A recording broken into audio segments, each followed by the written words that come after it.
नमस्कार, स्वागत है जी खबरों की इस बुलेटिन समय। मैं रमन कुमार हाजिर एक बार फिर पहला पेश ने इस बुलेटिन ਦੀਆਂ ਚੋਣਵੀਆਂ ਖਬਰਾਂ।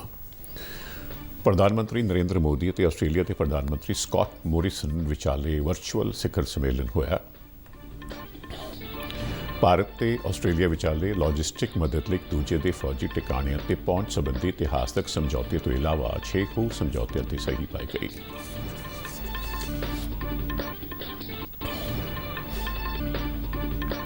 ਉੱਘੇ ਫਿਲਮਕਾਰ ਬਾਸੂ ਚੈਟਰਜੀ ਦਾ ਦੇਹਾਂਤ। ਪ੍ਰਧਾਨ ਮੰਤਰੀ ਨਰਿੰਦਰ ਮੋਦੀ ਨੇ ਬਾਸੂ ਚੈਟਰਜੀ ਦੇ ਅਕਾਲ ਚਲਾਣੇ ਤੇ ਅਫਸੋਸ ਪ੍ਰਗਟਾਇਆ।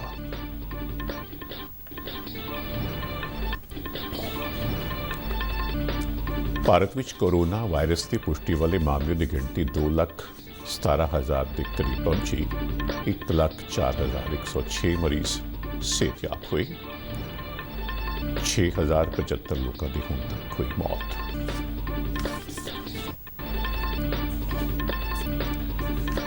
ਕੇਂਦਰੀ ਮੰਤਰੀ ਸਮ੍ਰਿਤੀ ਇਰਾਨੀ ਨੇ ਜ਼ਰੂਰੀ ਵਸਤਾਂ ਕਾਨੂੰਨ ਵਿੱਚ ਸੋਧ ਦੇ ਕੇਂਦਰ ਸਰਕਾਰ ਦੇ ਫੈਸਲੇ ਦੀ ਸ਼ਲਾਘਾ ਕਰਦਿਆਂ ਇਸ ਨੂੰ ਇਤਿਹਾਸਕ ਕਰਾਰ ਦਿੱਤਾ।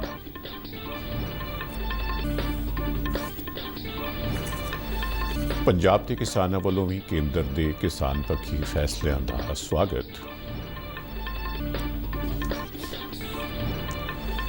ਭਾਜਪਾ ਆਗੂਆਂ ਵੱਲੋਂ ਮੋਦੀ ਸਰਕਾਰ ਦੇ ਦੂਜੇ ਕਾਰਜਕਾਲ ਦਾ ਪਹਿਲਾ ਸਾਲ ਮੁਕੰਮਲ ਹੋਣ ਦੇ ਸਬੰਧ ਵਿੱਚ ਪੰਜਾਬ ਵਿੱਚ ਵੱਖ-ਵੱਖ ਥਾਈਂ ਪ੍ਰੈਸ ਕਾਨਫਰੰਸਾਂ ਕੀਤੀਆਂ ਗਈਆਂ।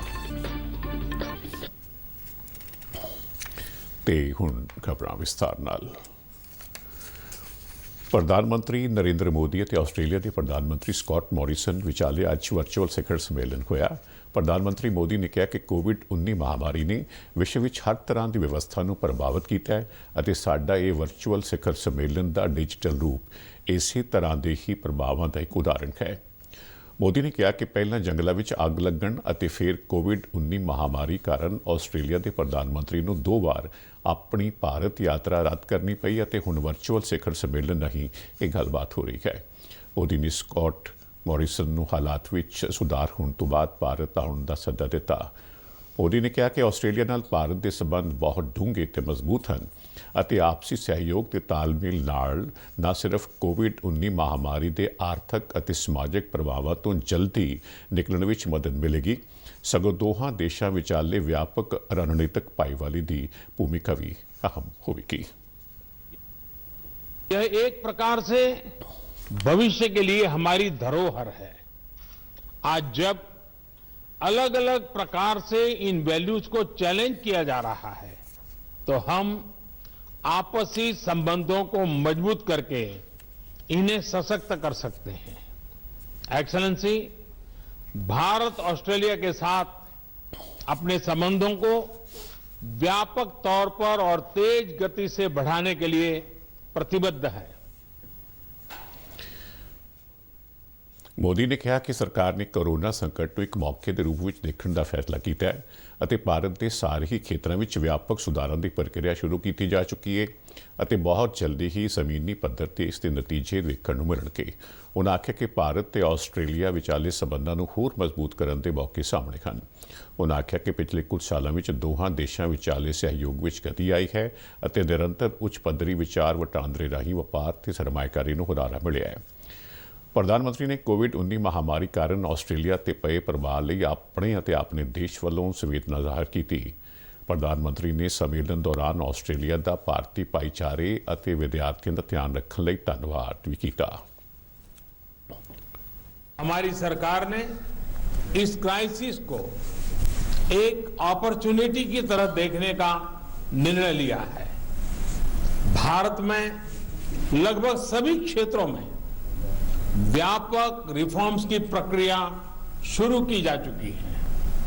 बहुत जल्द ही ग्राउंड लेवल पर इसके परिणाम देखने को मिलेंगे। ਆਸਟ੍ਰੇਲੀਆ ਦੇ ਪ੍ਰਧਾਨ ਮੰਤਰੀ ਸਕਾਟ ਮੋਰਿਸਨ ਨੇ ਕਿਹਾ ਕਿ ਉਹ G20 ਅਤੇ ਇੰਡੋ ਪੈਸੀਫਿਕ ਖੇਤਰ ਵਿੱਚ ਸਥਿਰਤਾ ਲਿਆਉਣ ਅਤੇ ਰਚਨਾਤਮਕ ਤੇ ਹਾਂ ਪੱਕੀ ਭੂਮਿਕਾ ਲਈ ਉਹਨਾਂ ਦਾ ਧੰਨਵਾਦ ਕਰਦੇ ਨੇ। ਮੋਰਿਸਨ ਨੇ ਕਿਹਾ ਕਿ ਮੋਦੀ ਨੇ ਬਹੁਤ ਹੀ ਮੁਸ਼ਕਲ ਸਮੇਂ ਵਿੱਚ ਅਹਿਮ ਭੂਮਿਕਾ ਨਿਭਾਈ ਹੈ। Thank you, Your Excellency. Namaste. It is tremendous to be able to join with you again as we have done on quite a number of occasions, but for the first time to do this in this format. And it doesn't surprise me that this is how we would continue to seek to meet in these circumstances when you were the one who started the hologram, when you were campaigning many years ago. And so if Bharat ਅਤੇ Australia ਵਿਚਾਲੇ digital ਸਿਖਰ ਸੰਮੇਲਨ ਦੌਰਾਨ ਅੱਜ logistic ਮਦਦ ਲਈ ਇੱਕ ਦੂਜੇ ਦੇ ਫੌਜੀ ਟਿਕਾਣਿਆਂ ਤੇ ਪਹੁੰਚ ਸੰਬੰਧੀ ਇਤਿਹਾਸਕ ਸਮਝੌਤੇ ਤੋਂ ਇਲਾਵਾ 6 ਹੋਰ ਸਮਝੌਤਿਆਂ 'ਤੇ ਸਹੀ ਪਾਈ ਗਈ, ਜਿਸ ਨਾਲ ਦੋਹਾਂ ਮੁਲਕਾਂ ਵਿਚਾਲੇ ਸਬੰਧ ਹੋਰ ਵਿਆਪਕ ਹੋਣਗੇ। ਆਪਸੀ ਲੌਜਿਸਟਿਕ ਸਹਿਯੋਗ ਸਮਝੌਤੇ ਨਾਲ ਦੋਹੇ ਹੀ ਮੁਲਕ ਮੁਰੰਮਤ ਤੇ ਸਪਲਾਈ ਦੀ ਭਰਪਾਈ ਲਈ ਆਪੋ ਆਪਣੀਆਂ ਫੌਜਾਂ ਨੂੰ ਇੱਕ ਦੂਜੇ ਦੇ ਟਿਕਾਣਿਆਂ ਦਾ ਇਸਤੇਮਾਲ ਕਰਨ ਦੀ ਇਜਾਜ਼ਤ ਦੇਣਗੇ, ਜਿਸ ਨਾਲ ਸਮੁੱਚੇ ਤੌਰ ਤੇ ਰੱਖਿਆ ਸਹਿਯੋਗ ਵਿੱਚ ਹੋਰ ਵਾਧਾ ਹੋਵੇਗਾ। ਭਾਰਤ ਨੇ ਪਹਿਲੋਂ ਵੀ ਅਮਰੀਕਾ, ਫਰਾਂਸ ਤੇ ਸਿੰਗਾਪੁਰ ਵਰਗੇ ਮੁਲਕਾਂ ਨਾਲ ਅਜਿਹੇ ਸਮਝੌਤੇ ਕੀਤੇ ਹਨ। ਭਾਰਤ ਤੇ ਆਸਟ੍ਰੇਲੀਆ ਵਿਚਾਲੇ ਹੋਏ 6 ਹੋਰ ਸਮਝੌਤਿਆਂ ਨਾਲ ਸਾਈਬਰ ਤੇ ਆਧਾਰਿਤ ਟੈਕਨੋਲੋਜੀ, ਮਾਈਨਿੰਗ ਤੇ ਖਣਿਜ, ਫੌਜੀ ਟੈਕਨੋਲੋਜੀ, ਕਿੱਤਾਮੁਖੀ ਸਿੱਖਿਆ ਤੇ ਪਾਣੀ ਦੇ ਵਸੀਲਿਆਂ ਦੇ ਪ੍ਰਬੰਧ ਦੇ ਖੇਤਰ ਵਿੱਚ ਦੁਵੱਲਾ ਸਹਿਯੋਗ ਵਧੇਗਾ। ਭਾਰਤ ਦੇ ਮਸ਼ਹੂਰ ਫਿਲਮਕਾਰ ਬਾਸੂ ਚੈਟਰਜੀ ਦਾ ਮੁੰਬਈ ਵਿੱਚ ਦੇਹਾਂਤ ਹੋ ਗਿਆ। ਉਹ 93 ਵਰ੍ਹਿਆਂ ਦੇ ਸਨ। ਬਾਸੂ ਚੈਟਰਜੀ ਨੂੰ ਹਾਸਿਆਂ ਦਾ ਬਾਦਸ਼ਾਹ ਕਿਹਾ ਜਾਂਦਾ ਸੀ, ਜਿਨ੍ਹਾਂ ਨੇ ਆਪਣੀਆਂ ਫਿਲਮਾਂ ਰਾਹੀਂ ਅਨੇਕ ਸਮਾਜਿਕ ਅਤੇ ਨੈਤਿਕ ਮੁੱਦਿਆਂ ਨੂੰ ਉਭਾਰਿਆ।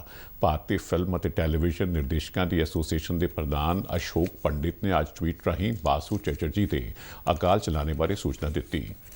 ਬਾਸੂ ਚੈਟਰਜੀ ਨੇ ਛੋਟੀ ਸੀ ਬਾਤ, ਰਜਨੀਗੰਧਾ, ਚਿਤਚੋਰ ਅਤੇ ਚਮੇਲੀ ਕੀ ਸ਼ਾਦੀ ਵਰਗੀਆਂ ਹਿੱਟ ਫਿਲਮਾਂ ਬਣਾਈਆਂ। ਚਮੇਲੀ ਕੀ ਸ਼ਾਦੀ ਫਿਲਮ ਉਹਨਾਂ ਦੀ ਵਪਾਰਕ ਤੌਰ ਤੇ ਸਫਲ ਆਖਰੀ ਫਿਲਮ ਸੀ। ਪੱਛਮ ਬੰਗਾਲ ਦੇ ਮੁੱਖ ਮੰਤਰੀ ਮਮਤਾ ਬੈਨਰਜੀ ਨੇ ਟਵੀਟ ਰਾਹੀਂ ਬਾਸੂ ਚੈਟਰਜੀ ਦੇ ਦੇਹਾਂਤ ਤੇ ਅਫਸੋਸ ਪ੍ਰਗਟ ਕੀਤਾ ਹੈ। ਪ੍ਰਧਾਨ ਮੰਤਰੀ ਨਰਿੰਦਰ ਮੋਦੀ ਨੇ ਵੀ ਫਿਲਮ ਨਿਰਮਾਤਾ ਬਾਸੂ ਚੈਟਰਜੀ ਦੇ ਅਕਾਲ ਚਲਾਣੇ ਤੇ ਅਫਸੋਸ ਪ੍ਰਗਟ ਕੀਤਾ ਹੈ। ਆਪਣੇ ਸੁਨੇਹੇ ਵਿੱਚ ਉਹਨਾਂ ਕਿਹਾ ਕਿ ਉਹਨਾਂ ਨੂੰ ਬਾਸੂ ਚੈਟਰਜੀ ਦੇ ਚਲੇ ਜਾਣ ਦਾ ਬੜਾ ਦੁੱਖ ਹੈ। ਉਹਨਾਂ ਆਖਿਆ ਕਿ ਬਾਸੂ ਚੈਟਰਜੀ ਦੀਆਂ ਫਿਲਮਾਂ ਬਹੁਤ ਹੀ ਸ਼ਾਨਦਾਰ ਤੇ ਸੰਵੇਦਨਸ਼ੀਲ ਸਨ, ਜਿਨ੍ਹਾਂ ਨੇ ਲੋਕਾਂ ਦੇ ਦਿਲਾਂ ਨੂੰ ਛੂਹਿਆ। ਉਹਨਾਂ ਆਖਿਆ ਕਿ ਬਾਸੂ ਚੈਟਰਜੀ ਦੀਆਂ ਫਿਲਮਾਂ ਸਰਲ ਤੇ ਜਟਿਲ ਭਾਵਨਾਵਾਂ ਦੇ ਨਾਲ-ਨਾਲ ਲੋਕਾਂ ਦੇ ਸੰਘਰਸ਼ 'ਚ ਵੀ ਪ੍ਰਤੀਨਿਧਤਾ ਕਰਦੀਆਂ ਸਨ। ਪ੍ਰਧਾਨ ਮੰਤਰੀ ਨੇ ਬਾਸੂ ਚੈਟਰਜੀ ਦੇ ਪਰਿਵਾਰ ਤੇ ਅਣਗਿਣਤ ਪ੍ਰਸ਼ੰਸਕਾਂ ਨਾਲ ਦੁੱਖ ਸਾਂਝਾ ਕੀਤਾ ਹੈ। ਵੰਦੇ ਭਾਰਤ ਮਿਸ਼ਨ ਤਹਿਤ 에ਅਰ ਇੰਡੀਆ ਵੱਲੋਂ 9 ਤੋਂ 30 ਜੂਨ ਵਿਚਾਲੇ ਅਮਰੀਕਾ ਤੇ ਕੈਨੇਡਾ ਦੇ ਕੁਝ 94 ਸ਼ਹਿਰਾਂ ਲਈ ਹਵਾਈ ਉਡਾਨਾਂ ਚਲਾਈਆਂ ਜਾਣਗੀਆਂ। ਸ਼ਹਿਰੀ ਹਵਾਬਾਜ਼ੀ ਮੰਤਰੀ ਹਰਦੀਪ ਸਿੰਘ ਪੁਰੀ ਨੇ ਟਵੀਟ ਕਰਕੇ ਕਿਹਾ ਕਿ ਜਿਹੜੇ ਲੋਕ ਅਮਰੀਕਾ ਤੇ ਕੈਨੇਡਾ ਦੀ ਯਾਤਰਾ ਕਰਨਾ ਚਾਹੁੰਦੇ ਨੇ ਅਤੇ ਉੱਥੇ ਜਾਣ ਲਈ ਲੋੜੀਂਦੀਆਂ ਸ਼ਰਤਾਂ ਪੂਰੀਆਂ ਕਰਦੇ ਨੇ, ਉਹ ਇਹਨਾਂ ਉਡਾਨਾਂ ਲਈ ਸੀਟਾਂ ਬੁੱਕ ਕਰਵਾ ਸਕਦੇ ਹਨ। ਕੁਝ ਵਿਦੇਸ਼ੀ ਏਅਰਲਾਈਨਾਂ ਪਹਿਲਾਂ ਤੋਂ ਹੀ ਆਪਣੇ ਨਾਗਰਿਕਾਂ ਨੂੰ ਕੱਢਣ ਲਈ ਉਡਾਨਾਂ ਚਲਾ ਰਹੀਆਂ ਨੇ ਤੇ ਹੋਰ ਉਡਾਨਾਂ ਸ਼ੁਰੂ ਕਰਨ ਦੀ ਯੋਜਨਾ ਬਣਾ ਰਹੀਆਂ ਹਨ। ਪੁਰੀ ਨੇ ਕਿਹਾ ਕਿ ਭਾਰਤ ਵੱਲੋਂ ਚਲਾਈਆਂ ਜਾਣ ਵਾਲੀਆਂ 75 ਉਡਾਨਾਂ New York, New York, Chicago, Washington, San Francisco, Vancouver ਤੇ ਟੋਰਾਂਟੋ ਲਈ ਚਲਾਈਆਂ ਜਾਣਗੀਆਂ। ਭਾਰਤ ਵਿੱਚ ਘਰੇਲੂ ਉਡਾਨਾਂ ਕੋਰੋਨਾ ਵਾਇਰਸ ਮਹਾਮਾਰੀ ਕਾਰਨ ਲਾਗੂ ਕੀਤੇ ਗਏ ਲਾਕਡਾਊਨ ਦੇ 2 ਮਹੀਨਿਆਂ ਤੋਂ ਬਾਅਦ 25 ਮਈ ਤੋਂ ਬਹਾਲ ਕਰ ਦਿੱਤੀਆਂ ਗਈਆਂ ਸਨ। ਉਨ੍ਹਾਂ ਆਖਿਆ ਕਿ ਨਿਰਧਾਰਿਤ ਕੌਮਾਂਤਰੀ ਮੁਸਾਫਰ ਉਡਾਨਾਂ ਫਿਲਹਾਲ ਮੁਲਤਵੀ ਰਹਿਣਗੀਆਂ। ਕੇਂਦਰ ਸਰਕਾਰ ਨੇ ਵਿਦੇਸ਼ਾਂ ਵਿੱਚ ਫਸੇ ਭਾਰਤੀ ਨਾਗਰਿਕਾਂ ਨੂੰ ਵਿਸ਼ੇਸ਼ ਉਡਾਨਾਂ ਰਾਹੀਂ ਵਾਪਸ ਲਿਆਉਣ ਲਈ 7 ਮਈ ਤੋਂ ਵੰਦੇ ਭਾਰਤ ਮਿਸ਼ਨ ਸ਼ੁਰੂ ਕੀਤੀ ਸੀ। ਭਾਰਤ ਵਿੱਚ ਕੋਰੋਨਾ ਵਾਇਰਸ ਦੀ ਪੁਸ਼ਟੀ ਵਾਲੇ ਮਰੀਜ਼ਾਂ ਦੀ ਗਿਣਤੀ ਵਿੱਚ ਲਗਾਤਾਰ ਵਾਧਾ ਹੋ ਰਿਹਾ ਹੈ। ਪਿਛਲੇ 24 ਘੰਟਿਆਂ ਦੌਰਾਨ 9,304 ਨਵੇਂ ਮਾਮਲੇ ਸਾਹਮਣੇ ਆਏ ਹਨ। ਕੇਂਦਰੀ ਸਿਹਤ ਮੰਤਰਾਲੇ ਅਨੁਸਾਰ ਭਾਰਤ ਵਿੱਚ ਹੁਣ ਤੱਕ ਕੋਰੋਨਾ ਵਾਇਰਸ ਦੀ ਪੁਸ਼ਟੀ ਵਾਲੇ ਮਰੀਜ਼ਾਂ ਦੀ ਕੁੱਲ ਸੰਖਿਆ 2,16,919 ਤੱਕ ਪਹੁੰਚ ਗਈ ਹੈ। ਇਸ ਮਹਾਮਾਰੀ ਕਾਰਨ ਹੁਣ ਤੱਕ ਦੇਸ਼ ਵਿੱਚ 6,075 ਕੋਰੋਨਾ ਮਰੀਜ਼ਾਂ ਦੀ ਮੌਤ ਹੋਈ ਹੈ। ਹੁਣ ਤੱਕ 1,04,106 ਕੋਰੋਨਾ ਮਰੀਜ਼ ਸਿਹਤਯਾਬ ਹੋਏ ਨੇ ਤੇ ਠੀਕ ਹੋਣ ਦੀ ਦਰ 47.99% ਤੇ ਪਹੁੰਚ ਗਈ ਹੈ। ਮਹਾਰਾਸ਼ਟਰ ਵਿੱਚ ਕੋਰੋਨਾ ਦੀ ਪੁਸ਼ਟੀ ਵਾਲੇ ਮਰੀਜ਼ਾਂ ਦੀ ਗਿਣਤੀ 74,807 ਹੋ ਗਈ ਹੈ, ਜਿਨ੍ਹਾਂ ਵਿੱਚੋਂ 32,329 ਸਿਹਤਯਾਬ ਹੋਏ ਨੇ ਤੇ 2,587 ਵਿਅਕਤੀਆਂ ਦੀ ਮੌਤ ਹੋਈ ਹੈ। ਗੁਜਰਾਤ ਵਿੱਚ ਪੁਸ਼ਟੀ ਵਾਲੇ ਮਰੀਜ਼ਾਂ ਦੀ ਗਿਣਤੀ 18,117 ਤੱਕ ਪਹੁੰਚ ਗਈ ਹੈ ਤੇ 1,122 ਵਿਅਕਤੀਆਂ ਦੀ ਮੌਤ ਹੋਈ ਹੈ। ਦਿੱਲੀ ਵਿੱਚ ਕੋਰੋਨਾ ਵਾਇਰਸ ਦੀ ਪੁਸ਼ਟੀ ਵਾਲੇ ਮਰੀਜ਼ਾਂ ਦੀ ਗਿਣਤੀ 23,645 ਹੋ ਗਈ ਹੈ, ਜਦਕਿ 9,542 ਸਿਹਤਯਾਬ ਹੋਏ ਨੇ ਤੇ 615 ਮੌਤਾਂ ਹੋਈਆਂ ਹਨ। इधर पंजाब ਵਿੱਚ ਵੀ ਪਿਛਲੇ ਕੁਝ ਦਿਨ ਤੋਂ ਜ਼ਿਆਦਾ ਗਿਣਤੀ ਵਿੱਚ ਵੱਖ-ਵੱਖ ਜ਼ਿਲ੍ਹਿਆਂ ਵਿੱਚ ਕੋਰੋਨਾ ਵਾਇਰਸ ਦੇ ਨਵੇਂ ਮਾਮਲੇ ਸਾਹਮਣੇ ਆ ਰਹੇ ਹਨ। ਪੰਜਾਬ ਵਿੱਚ ਹੁਣ ਤੱਕ ਕੋਰੋਨਾ ਵਾਇਰਸ ਦੀ ਪੁਸ਼ਟੀ ਵਾਲੇ 2376 ਕੇਸ ਪਾਏ ਗਏ ਨੇ, ਜਿਨ੍ਹਾਂ ਵਿੱਚੋਂ 2,029 ਸਿਹਤਯਾਬ ਹੋਏ ਤੇ 47 ਵਿਅਕਤੀਆਂ ਦੀ ਇਸ ਮਹਾਮਾਰੀ ਕਾਰਨ ਮੌਤ ਹੋਈ ਹੈ। ਕੇਂਦਰੀ ਮੰਤਰੀ ਸਮ੍ਰਿਤੀ ਇਰਾਨੀ ਨੇ ਕੱਲ ਕੈਬਨਿਟ ਮੀਟਿੰਗ ਦੌਰਾਨ ਲਏ ਗਏ ਕਿਸਾਨ ਪੱਖੀ ਫੈਸਲਿਆਂ ਦਾ ਸਵਾਗਤ ਕੀਤਾ ਹੈ। ਉਹਨਾਂ ਇੱਕ ਇੰਟਰਵਿਊ ਵਿੱਚ ਕਿਹਾ ਕਿ ਮੋਦੀ ਸਰਕਾਰ ਵੱਲੋਂ ਪਹਿਲਾਂ ਇੱਕ ਦੇਸ਼ ਇੱਕ ਟੈਕਸ, ਇੱਕ ਦੇਸ਼ ਇੱਕ ਰਾਸ਼ਨ ਕਾਰਡ ਤੇ ਹੁਣ ਇੱਕ ਦੇਸ਼ ਇੱਕ ਮਾਰਕੀਟ ਦਾ ਲਿਆ ਗਿਆ ਫੈਸਲਾ ਇਤਿਹਾਸਕ ਤੇ ਪਰਿਵਰਤਨਕਾਰੀ ਹੈ, ਜਿਸ ਨਾਲ ਕਿਸਾਨਾਂ ਦੀ ਆਮਦਨ ਵਿੱਚ ਵਾਧਾ ਹੋਵੇਗਾ। ਕੱਲ ਪ੍ਰਧਾਨ ਮੰਤਰੀ ਜੀ ਨੇ ਮਹੱਤਵਪੂਰਨ ਫੈਸਲੇ ਲਿੱਤੇ ਨੇ। ਉਹਦੇ ਵਿੱਚ ਦੇਸ਼ ਦੇ ਇਤਿਹਾਸ ਵਿੱਚ ਪਹਿਲੀ ਵਾਰ ਸਾਡੇ ਕਿਸਾਨ ਭਰਾ ਦੇਸ਼ ਦੇ ਕਿਸੇ ਵੀ ਰਾਜ ਵਿੱਚ ਕਿਸੇ ਵਪਾਰੀ ਨੂੰ ਕਿਸੇ ਦੇ ਨਾਲ ਕੰਟਰੈਕਟ ਕਰਕੇ ਉਹਨਾਂ ਦੀ ਫਸਲ ਵੇਚ ਸਕਦੇ ਨੇ ਔਰ ਉਸ ਮੋਲ ਤੋਂ ਵੇਚ ਸਕਦੇ ਨੇ ਜੋ ਕਿਸਾਨ ਨੂੰ ਚੰਗਾ ਲੱਗੇ। ਇੱਕ ਮਹੱਤਵਪੂਰਨ ਫੈਸਲਾ ਇਹ ਵੀ ਕਿ ਜਿਹੜੇ ਵਪਾਰੀ ਖਰੀਦ ਕਰਨਗੇ ਉਹਨਾਂ ਨੂੰ 3 ਦਿਨ ਵਿੱਚ ਕਿਸਾਨ ਦੀ ਫਸਲ ਦਾ ਜੇ ਪੈਸਾ ਹੈ ਉਹਨਾਂ ਦਾ ਭੁਗਤਾਨ ਕਰਨਾ ਪਏਗਾ। ਮੈਨੂੰ ਲੱਗਦਾ ਹੈ ਕਿ ਇੱਕ ਦੇਸ਼ ਇੱਕ ਟੈਕਸ, ਇੱਕ ਦੇਸ਼ ਇੱਕ ਰਾਸ਼ਨ ਕਾਰਡ, ਉਹਦੇ ਬਾਅਦ ਜੇ ਪ੍ਰਧਾਨ ਮੰਤਰੀ ਜੀ ਦਾ ਫੈਸਲਾ ਹੈ ਕਿ ਇੱਕ ਦੇਸ਼ और किसानों ਦੇ ਹੱਕ ਵਿੱਚ ਇੱਕ ਮਾਰਕੀਟ ਸਥਾਪਿਤ ਹੋ, ਇਹ ਸੁਪਨਾ ਹੁਣ ਦੇਸ਼ ਵਿੱਚ ਸਾਕਾਰ ਹੋਏਗਾ। ਮੈਂ ਦੇਸ਼ ਦੇ ਕਿਸਾਨ ਕੇਂਦਰ ਸਰਕਾਰ ਵੱਲੋਂ ਕੋਈ 6.5 ਦਹਾਕੇ ਪੁਰਾਣੇ ਜ਼ਰੂਰੀ ਵਸਤਾਂ ਕਾਨੂੰਨ ਵਿੱਚ ਸੋਧ ਨੂੰ ਮਨਜ਼ੂਰੀ ਦੇਣ ਦੇ ਫੈਸਲੇ ਦੀ ਪੰਜਾਬ ਦੇ ਕਿਸਾਨਾਂ ਨੇ ਸ਼ਲਾਘਾ ਕੀਤੀ ਹੈ।